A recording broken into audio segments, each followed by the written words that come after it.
Hello there. I'm delighted to say that I'm here with my very good friend Cameron John Robbins, the gentleman artist, and we are going to go through a series of Cameron's outstanding portraits of historical figures, modern and historic. And Cameron will talk about the portraits, what inspired them, about the individuals, the portraits themselves, how they came about. I will talk about them from a facial analysis perspective. So without further ado, let me bring up the first image to share. The next one. Yes. The late Queen Elizabeth II. There are more portraits of her than of anyone else in history, I believe. It's like Jesus Christ, Abraham Lincoln, and Queen Elizabeth II are the top three, and I'm not sure who's in the number one spot. I think it might be Queen Elizabeth II if you include every stamp that's ever been produced with her image and coin. But one thing that I tried to capture with this portrait was something that I hadn't seen in any other portrait of her, which was something heroic. The kind of portraits I paint, I call hero portraits. And so I'm very deliberately seeking to capture or to crystallize an inspiring vision of the ultimate version of each person I paint. Something heroic, something that even they themselves can look at and be reminded of their own still untapped potential for greatness. And so even with the Queen here, that's what I was aiming for. I think to myself, what a remarkable position to be born into. Not something she really wanted to do, just as it wasn't really a role that her father wanted to fill. They aspired to be, well off perhaps, but they aspired to be ordinary people, anonymous, take care of their families, just be. And yet they stepped into these roles that are so enormous, even excruciating. The level of subjugation of self. I think about people in royal families, and I just think, especially the British royal family, I think what an isolated and paranoid existence it must be, where even in your own family, is there anyone you can thoroughly be yourself with or be completely open and honest with? And, outside the family, is there anybody you can fully tell the truth to because maybe you can trust them, or maybe they're going to betray the confidence for, 10 or 20,000 pounds, and your confidence is printed in the tabloids tomorrow. It's like, that has got to be a very paranoid way of living. And that's all on top of the enormous responsibility that comes with filling that kind of role. So I have a lot of, shall we say, sensitivity to people in positions like that. I feel for the strain on the human experience and the authentic human experience and the intimacy that other people can experience much more readily than someone in a position like that. I also think to myself, we know from history that this frequently is not how it goes. But it does strike me that there is at least the potential for tremendous advantage in being governed by someone who has been trained from birth in the art of good governance. And so, the idea of hereditary monarchy has a lot of problems. But when it's executed well, it has that distinct advantage. I don't think it's an ideal system of government, but as part of a constitutional monarchy, as they have in the UK, perhaps there is a way to incorporate it that is advantageous and productive. I mean, at the end of the day, all government is an ongoing experiment.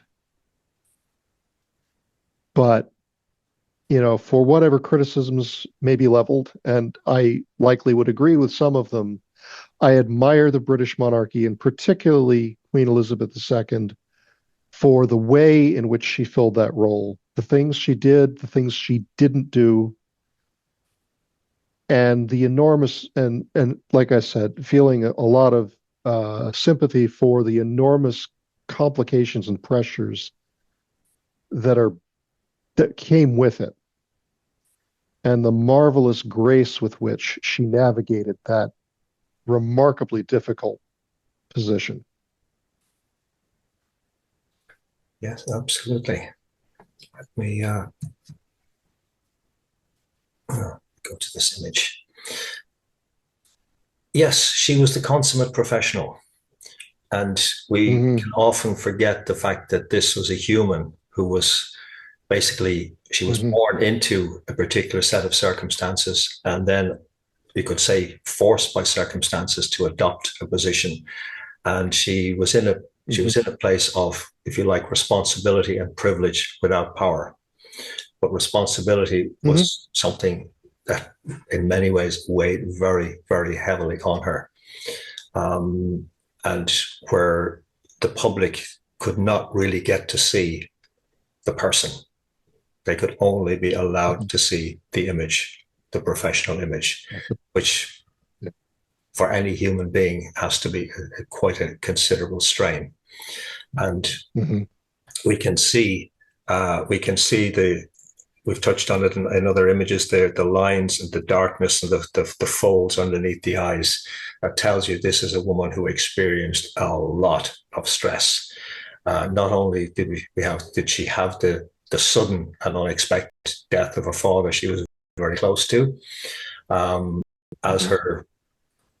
her marriage developed, according to rumor, at least, her husband wasn't always the most um, affectionate, shall we say, or shared his affections elsewhere. Um, she had Charles' first marriage broke down, great trauma. Yes. Her daughters Yes. and two marriages broke down. Andrew's marriage broke down. Um, they had the whole situation with Diana. Her own Hmm. sister had a lot of misadventures, which would have been Hmm. considerably stressful. And then obviously later they had the drama, trauma, stress of Andrew's situation. She had the death of her husband. So this is a Hmm. lady who bore it all with great, great dignity. And we can see Yes. those lines. We touched on it earlier, but we can see those lines going down from the corner of the mouth. And the one on the left is particularly deep. It's almost like somebody scraped it into the face, which sounds a bit dramatic. But when you see that as so deep, it tells you the level of disappointment and emotional upset this lady had to deal with. It's rare that you would Hmm. see a line as deep as that. And yet she always carried off the public image or the public Hmm. presented the public persona as so calm and so dignified and so polite, Hmm. so well mannered. And to be able to do Yes. that over such an extended period of time was quite an extraordinary achievement for any human being, because Yes. I agree. there was always, any time she appeared in public, there was the expectation that she would be this image of the queen rather than the Right. person. She simply Right. had to take on that role, and you can see the furrows across the forehead as well. So the vertical crease here. So this is a lady who carried so much internal stress, and yet you never Hmm. ever saw it in public. And that is Right. such a testament to her character. And this is coming from an Irishman who has Right. no connection with royalty whatever. And little reason to love the English generally. So Well, I've, much I've much less to. Well, British royal yeah, family. I don't, yeah, I'm no longer attached to any of the historical injustices and grievances and all of that.